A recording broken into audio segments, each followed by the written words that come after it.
Bollywood actress Jacqueline Fernandes के खिलाफ दायर सप्लीमेंट्री चार्जशीट पर पटियाला हाउस कोर्ट ने बुधवार को संज्ञान लिया। कोर्ट ने जैकलीन फर्नांडिस को समन जारी करते हुए 26 सितंबर को पेश होने का आदेश दिया। तो जी हाँ, जैकलीन फर्नांडिस के अगेंस्ट समन इशू हो चुके हैं और अब उन्हें 26 तारीख को आना पड़ेगा दिल्ली के पटियाला हाउस कोर्ट में। तो आखिर क्या हुआ कि जैकलीन फर्नांडिस को भी कोर्ट में आना पड़ेगा और यहाँ तक कि ईडी ने उनके खिलाफ मुकदमा दायर कर दिया है। तो आइए आज इस वीडियो में समझते हैं कि क्या है पूरा मुकदमा और क्या है इसका पूरा बैकग्राउंड। तो चलिए शुरू करते हैं। तो देखिए, कहानी शुरू होती है स्टार्ट ऑफ 2022 से, जब न्यूज में ये आने लगता है कि ईडी जो है वो क्वेश्चनिंग के लिए बहुत सारे सेलिब्रिटीज को बुला रही है, including Jacqueline Fernandez, Nora Fatehi and several others.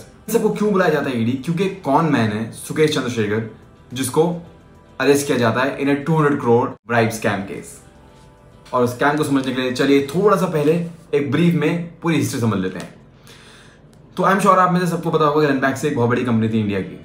ये कंपनी आ जाती है जो रनबैक्सी के फाउंडर थे उनके ग्रैंडसन्स के पास, यानी कि Malvinder Singh and Shivinder Singh. I am sure आप में से बहुत सारे लोग ये शायद नाम ऑलरेडी जानते होंगे, क्योंकि ये भी कुछ मीडिया में कुछ कम तो रहे नहीं है और इन लोगों का मीडिया में रहने के रीजन भी बहुत सारे हैं। तो देखिए, मलविंदर और शिविंदर जब एक कंपनी चला रहे थे तो उन्होंने कुछ और भी कंपनियां बनाई, जिनमें से एक मेजर कंपनी थी RFL, यानी कि रेलिगेस फिनवेस्ट लिमिटेड। अब ये रेलिगेस फिनवेस्ट लिमिटेड जो थी ये एक सॉर्ट ऑफ NBFC कंपनी थी, जिसका काम था कि कंपनीज को या फिर जिसको पैसे की जरूरत है as an NBFC this company used to provide loan to them. अब ये सुन के तो ऐसा लगेगा कि कोई ये तो बहुत नॉर्मल काम है, बहुत करते हैं, बजाज भी करता है, पर क्या ऐसा होता था? ऐसा नहीं होता था। RFL को स्पेशली बनाया इसलिए गया था कि वो इन्हीं प्रमोटर्स की, यानी कि मलविंदर और शिविंदर की ही अलग अलग सब्सिडरी कंपनीज को लोन देंगी एज ए लेजिटिमेट लोन दिखा के, लेकिन वो लोन कभी इनके पास वापस आएगा ही नहीं। यानी कि इन्होंने पैसा दिया कंपनीज को, वो जो जिन कंपनीज को लोन देते हैं वो कंपनी रीपे करती नहीं है, दे आइदर डिक्लेयर बैंकरप्सी और दे डोंट डू एनीथिंग, जिसकी वजह से क्या होता है कि इनके ये लोग अपने बुक्स में लॉस दिखा के और टैक्स नहीं भरते हैं। और दूसरी चीज जो ये लोग करते थे वो था एवरग्रीनिंग ऑफ लोन्स, यानी कि जैसे कि मैं हूं, मान लो मेरे पास 1 लाख रुपए हैं और मुझे 1 लाख रुपए इसकी कंपनी को देने हैं, तो मैं क्या करूंगा, मैंने अपनी एक सब्सिडरी कंपनी को लाख रुपए दे दिए। अब वो लाख रुपए का मेरे पे इंटरेस्ट आना चाहिए, लेकिन हुआ क्या कि वही लाख रुपए जो मेरी सब्सिडरी कंपनी थी, वहां से एक दूसरी मेरी सब्सिडरी कंपनी उसको लाख रुपए चले जाते हैं। उस कंपनी से जो इंटरेस्ट आना है वो उस कंपनी को आएगा और वो कंपनी मुझे इंटरेस्ट पे करेगी। लेकिन अल्टीमेटली क्या होता था कि ऑन पेपर्स तो ये पूरी ट्रेल दिखती थी कि हाँ, वहां से उसको A से B को इंटरेस्ट आया, B से C को इंटरेस्ट आया और फाइनली RFL को इंटरेस्ट आया।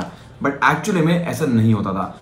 और जब भी कभी अपने बुक्स को क्लियर करने की बात आती थी, इन्हीं सारी कंपनीज को फ्रेश लोन दे दिए जाते थे, जिस लोन के थ्रू ये लोग एक्चुअल में वापस से पेमेंट कर देते थे। बट एक्चुअल में पैसा जो था वो एक RFL का ही था, यानी कि पैसा मेरा ही था। मैं किसी को पैसा देता हूँ और फिर मैं उसको और पैसा देता हूँ ताकि वो मुझे पहले वाला पैसा मुझे मेरा वापस कर दे।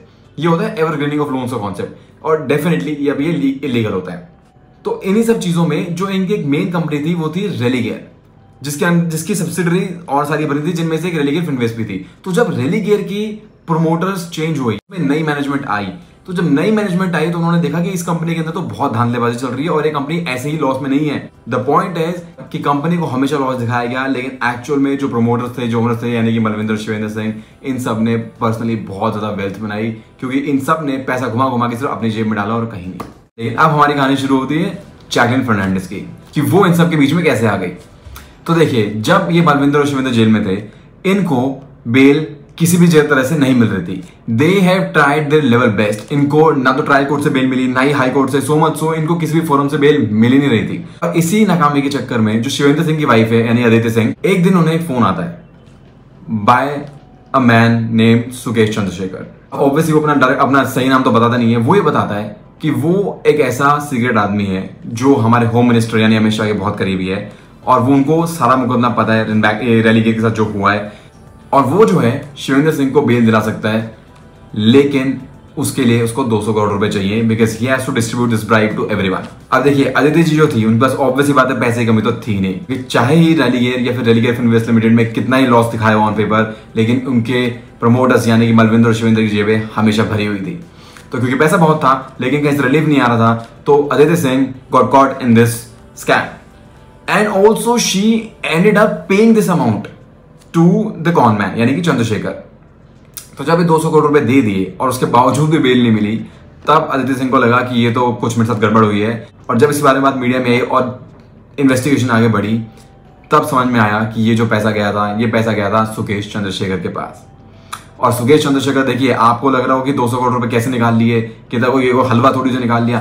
एग्जैक्टली हलवा नहीं है, लेकिन आप ये भी समझिए कि सुकेश चंद्रशेखर जो है वो उसके लिए पहला स्कैम नहीं था या कोई पहला कौन नहीं था। वो अपनी 17 साल की उम्र से यही काम कर रहा है। उसने जब वो 17 साल का था उसने एक बिजनेसमैन को 1.5 करोड़ रुपए का चूना लगाया था, जिसके रिगार्डिंग वो जेल भी गया था। और आज के टाइम में उसके ऊपर more than 20-25 cases are pending, जिसकी वजह से वो जेल में आता जाता रहता है। तो जब पता लगा कि ये सुकेश चंद्रशेखर ही था जिसने इनसे पैसे लिए हैं, तो पुलिस ने उसको एक बार फिर से अरेस्ट कर लिया।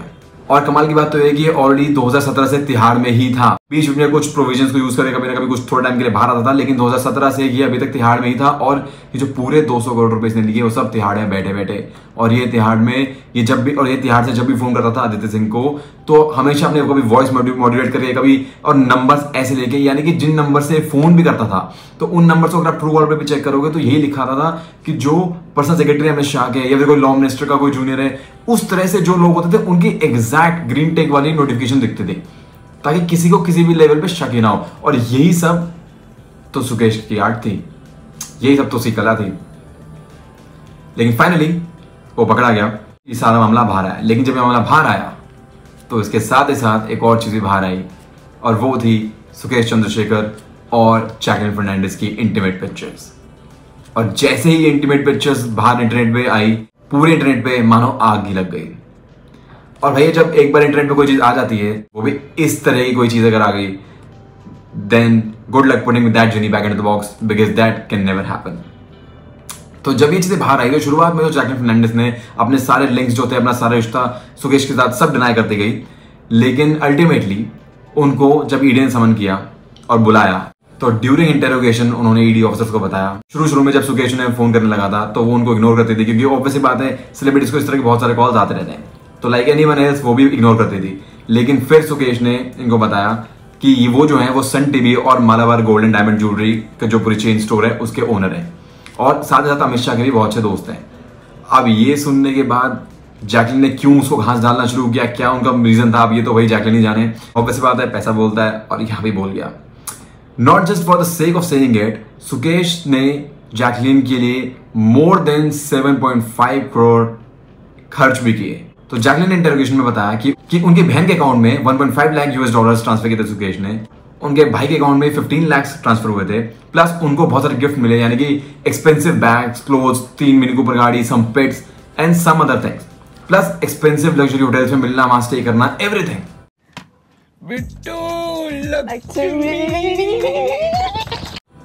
तो ये सब टोटल मिला के according to ED has breached an amount of more than 7.5 crore.